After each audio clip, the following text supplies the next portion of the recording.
Halo, selamat berjumpa dalam dialog spesial. Dan pemirsa, dalam kesempatan hari ini saya akan mengajak Anda untuk menyaksikan atau berbincang mengenai perekonomian. Tidak terlalu berat karena ekonomi adalah sesuatu yang sangat dekat dengan kehidupan masyarakat. Jika kita berbicara mengenai ekonomi, maka kita tidak bisa jauh berbicara dari sistem perekonomian, lalu mekanisme pasar dan bagaimana dampaknya terhadap masyarakat, baik itu ekonomi global maupun juga dampaknya terhadap ekonomi Indonesia. Nah, jika kita berbicara terhadap perekonomian Indonesia, pemerintah memang selalu berbicara kondisi ekonomi Indonesia baik yang ditandai dengan adanya ataupun indikatornya dari pertumbuhan ekonomi. Namun sudah sejauh manakah pertumbuhan ekonomi yang baik ini berdampak positif pada pemerataan kesejahteraan di masyarakat? Kita akan membicarakannya dalam dialog spesial yang bertemakan The Role of Global Market to Reduce Inequality bersama saya, Ferry Prihardi.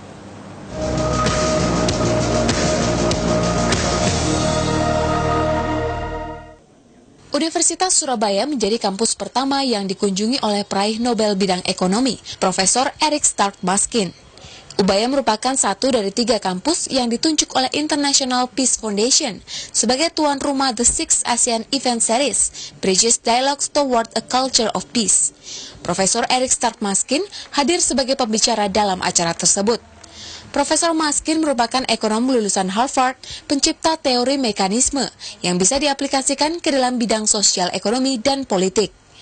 Profesor Maskin mengaplikasikan teori mekanisme dalam bentuk insentif, misalnya biaya pendidikan bagi masyarakat miskin.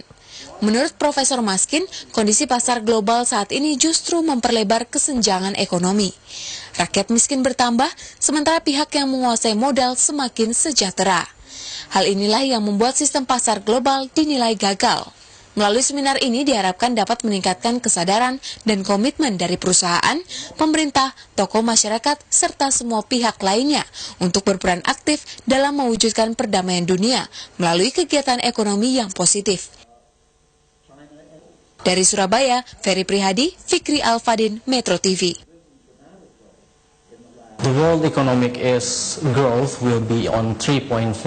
It based on IMF prediction, and we will talk about the real or the actual number of it with Mr. or Professor Maskin. Thank you for being with us. It's such a pleasure and honor for us because Mr. or Professor Maskin is Nobel Laureate Prize in 2007 in economic, right? That's true. Okay. Thank you, Professor Maskin, for being with us. And also we have another speaker here, Mr. or Bapak Dr. Sujoko Efrain PhD. Hello, Ferry. Hello, Dr. Sujoko. He is the senior lecturer of Ubaya or University of Surabaya, especially on Faculty of Business and Economic, and concerning on well, it's in accounting. Accounting, yeah. And he is also the director of institutional cooperation. Thank you, sir, for being with us. Okay, first I would like to ask Professor Maskin. Professor Maskin, if we see the world economic recently, maybe comparing with 5 or 10 years ago, how does it is? Is it tend to be more positive or negative? Well, I think we're certainly doing well globally compared with 5 or 10 years ago. 10 years ago, we were just about to enter one of the worst recessions that the world economy has experienced since the 1930s. And it took nearly 10 years for us to get to the point where we can begin to forget about that very severe setback. What is the biggest factor that mainly influence our today's economic growth? Is it the market or the system of economic or what? One reason why the world has come so far is because of international trade. International trade? Yes. International trade has been a very powerful force for growth, both in rich countries and poor countries. But when I say powerful force for growth, I'm talking about the average rate of growth, the GDP rate of growth. My work tends to focus on the dark side of international trade, which is that a lot of the gains from growth. What kind of dark side? Maybe you can explain us. Yes, I'm talking about the increase in inequality that globalization has brought. Is that the failure of the system, or? It is a failure of the system.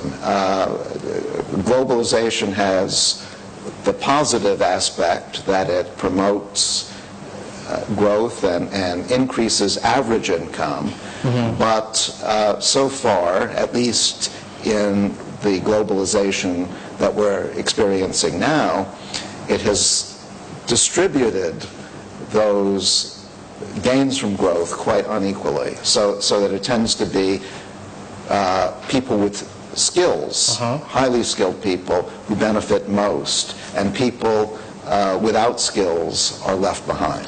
So is it widened the economic inequality in our society? It has indeed. Almost every economy around the world has experienced an increase in economic inequality, and a lot of that increase has come from globalization. Okay, I will ask to Dr. Sujoko first. Dr. Sujoko, can you tell us about Indonesian economic perform in maybe 2016 comparing to 2015? Is it better or worse? Well, we can look at several indicators, but the poverty rate, yes, it decreased, but it's just one aspect. When you have the decrease in the poverty rate, and you also have an average of growth rate higher than the global rate, but the Gini ratio, the inequality indicator, Indonesia is number 5 amongst the highest Gini ratio in Asian countries. So can you say the number? I think from 0 to 1? Yes, in Indonesia we have the Gini ratio, the average of Gini ratio, okay, from 2000 and 2015, approximately 0.39. 0.39, so, which is better, which is or number 5. Number 5 in the average of Gini ratio of the highest Asian countries. So it's a problem for Indonesian government, and also not only the government, but also for the whole society to join forces, how to eliminate or reduce the inequality. So is that true that maybe Indonesia as a developing countries comparing to developed countries like United States has a better Gini ratio, right? The United States probably has a better Gini coefficient than Indonesia, but it has been increasing. For the last 40 years, in fact, inequality has been increasing in the United States. It increasing. Okay, we will continue our talk about economic Gini ratio, poverty and inequality, but right after the break. Okay. So don't go anywhere. We'll be right back after the break.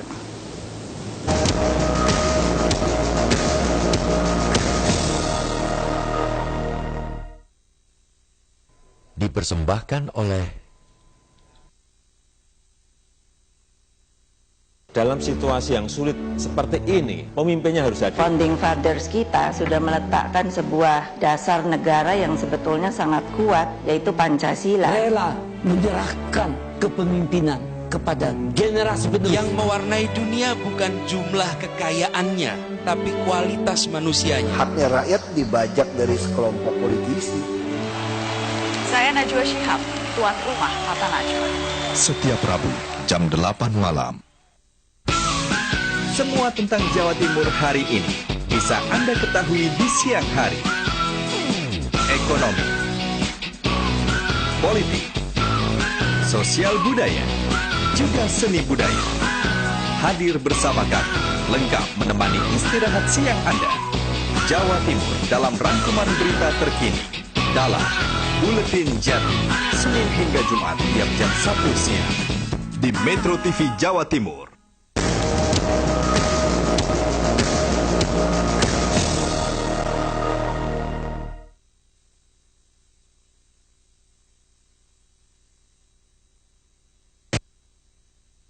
In the first segment, we were just talking about economics and especially poverty, and now we're talking with the biggest economies in the world and in Indonesia, how to reduce poverty and inequality in Indonesia and maybe globally. Okay, Professor Maskin, you have created some formulas to reducing poverty or inequality. How to implement that formulas actually? Well, first we have to understand why inequality has been increasing in so many developing countries, and according to the theory that I've developed, it's happened because of the globalization of production. So computers, for example, will be designed in one part of the world and programmed in another part of the world and then assembled perhaps in a third part of the world, China. And that means that the global labor market is the key to economic growth. Now, no matter where you live in the world, you can work for an international company, either directly or indirectly. That's been of great benefit to hundreds of millions of people. But for people without skills, it has meant that they've been left out of the globalization process, that they have been left behind. They are not benefiting economically from globalization because they're not wanted by global labor markets. Many people know that globalization is good for them, good for developing countries, which helped by developed countries. So we can say that, is it a failure system of the globalization or the market itself? I would say that it's a failure of the market system to ensure that everybody, not just skilled people, benefit from globalization. In China, for example, hundreds of millions of people have been lifted out of poverty and have seen quite dramatic increases in their income if they have skills to offer. But subsistence farmers in rural areas have seen essentially no change to their incomes as a result of Chinese growth. So inequality in China has increased. Yes, we know that the economic growth in China is high. Economic growth is high and also inequality is high. But the key to ensuring that everybody benefits from inequality, not just those with skills, is education and investment in job training. Dr. Sujoko, do you agree with that? Is it also happens to our country, Indonesia? Yes, I totally agree with Professor Maskin, because poverty is actually multidimensional problems, and this cannot be handled only by relying on global market system. So this is the contribution of Professor Maskin. He wants to emphasize that we cannot solely rely on the system itself, but we must tackle the poverty, the inequality from so many other dimensions. It's about the access to opportunities. Inequality in access to the good education, as Professor Maskin said. Also inequality in nutrition and sanitation. That's a big deal also in our country, yes, right? Yes. If there is a problem of nutrition and sanitation, this will impair the cognitive development, the intelligence of the people. And this, of course, will have a bad influence for their future. They cannot access to the good education, they cannot have good nutrition and sanitation. Also inequality in the access of the information about what programs are available in order to empower them, but the information is so limited for them, they cannot access it. So who will benefit for that? It's only the middle class and the upper class, middle not and the upper low class of the society. Okay, that's maybe the cause of inequality. Okay, Professor Maskin, you as a well-known economist in the world and also recognized by the Nobel Prize Laureate Awards, what can you do and what can you input to the government, maybe developing or developed countries, to solve this problem, the inequality? Well, inequality is not a problem that poor people can solve on their own. As I said, I think the key is giving them educational opportunities and skill-enhancing opportunities, but those opportunities are expensive, and poor people can't afford to pay for those opportunities themselves. Nor can we rely on employers to provide those opportunities, because if I'm an unskilled person and you're a company who could employ me, you could train me, but if you do train me, then I can go to work for your competitor and your investment in me is then lost. So companies are not going to have sufficient incentive to make the investment themselves. That means that government has to get into the act. Government has to going to the roots. Either provide education or job training directly, or alternatively to give the private industry, private companies, the incentive to do the training. So, for example, a government might give a tax break to companies who are willing to train unskilled workers. As Professor Maskin said, that education is the key. So what does or what has been done by University of Surabaya for creating and implementing the equality, especially on education side? We believe that education is the key to create global peace, global harmony. You cannot say we want peace, we want respect, we want harmony if people are starving. Starving, yeah. Yeah, starving is the root cause of many problems in the world, and they can be used by irresponsible political actors in order to advance their political interests.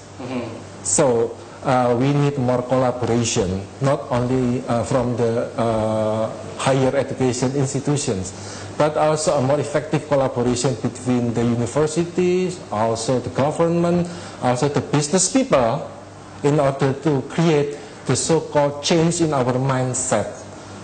Change in our mindset. We don't want ego to rule everything, but we have to try to let go our ego.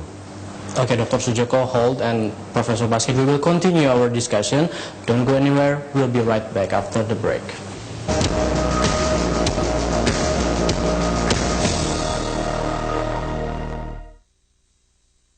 Dipersembahkan oleh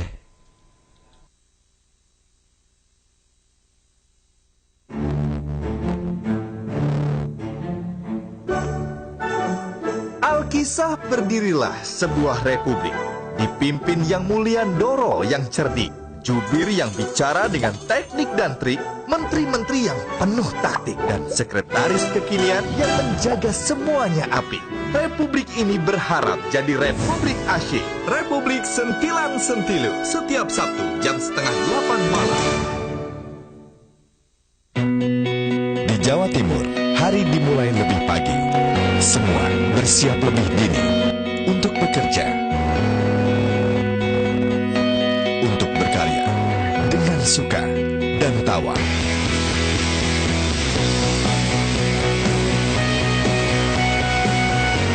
Awali hari dengan ulasan berita terkini hanya di Jurnal Pagi setiap Senin hingga Jumat jam 4 pagi di Metro TV Jawa Timur.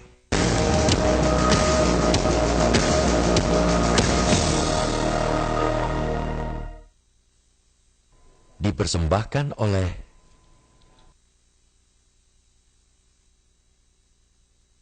Thank you for still watching and being with us. We're still discussing about the role of global market to reduce inequality with Professor Maskin and Dr. Sujoko. Professor, we're talking about poverty and education is one of the key. Is there any other way to reduce inequality? Maybe incentive? Does it work? Yes, there are some really quite creative incentive programs that we've seen around the world. Brazil, for example, has... In Brazil? Well, Brazil is just one example, but they've used conditional cash transfers quite successfully. By cash. So poor families receive cash, but in exchange for sending their children to school. So they don't get the cash unless they send their children to school. This is good for the family because they get some additional financial support, but it's also good for the country, and it's also good for the cause of reducing income inequality because their children, by going to school, acquire skills that they can then lift themselves out of poverty with when they enter the job market. So it's good for the family, it's good for the children, it's good for society. It's had a significant effect in reducing income inequality. Is it based on your thesis, or is it based on your formula also? Well, each other? The principles behind conditional cash transfers are very much connected to the theory that I've been developing, yes. And this is success has been applied in Brazil and maybe can applied in other developing countries? Well, there's no reason why it couldn't be used much more widely, and I hope that it will be used more widely. Actually, we have also the same formula. Dr. Sujoko, maybe you agree that Indonesia have also the same formula with that incentive by KJP, Kartu Jakarta Pintar, and also maybe some other way in some different region in Indonesia?